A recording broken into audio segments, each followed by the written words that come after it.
Hi welcome to Teja vlogs. ఈరోజు మీ ముందుకి బాంబే చట్నీతో వచ్చేసాను. దానికి కావాల్సిన ఐటమ్స్ చూసేద్దామా.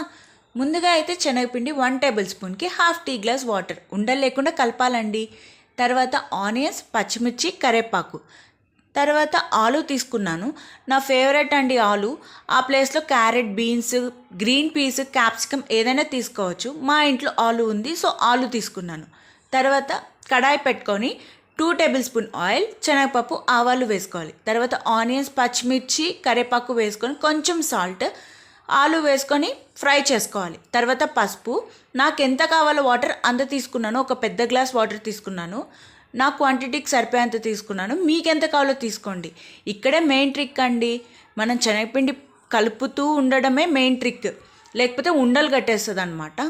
స్లో ఫ్లేమ్లో ఉండలు లేకుండా కలపాలండి. సో ఒక 5-10 మినిట్స్కి బాంబే చట్నీ అనేది అయిపోతుంది. ఆ తర్వాత మనం సర్వ్ చేసుకోవచ్చు. ఎంతమంది ఇష్టం అండి పూరి ప్లస్ బాంబే చట్నీ? నాకైతే చాలా ఇష్టం అండి ఈ పూరి అండ్ బాంబే చట్నీ. వీక్కి వన్స్ అయినా ఉంటుంది మా ఇంట్లో. నాకంటే చాలా చాలా ఇష్టం. ఎంతమందికి ఇష్టమో లైక్ చేయండి అండ్ కామెంట్ చేయండి. సబ్స్క్రైబ్ చేసుకోండి మన ఛానల్ని.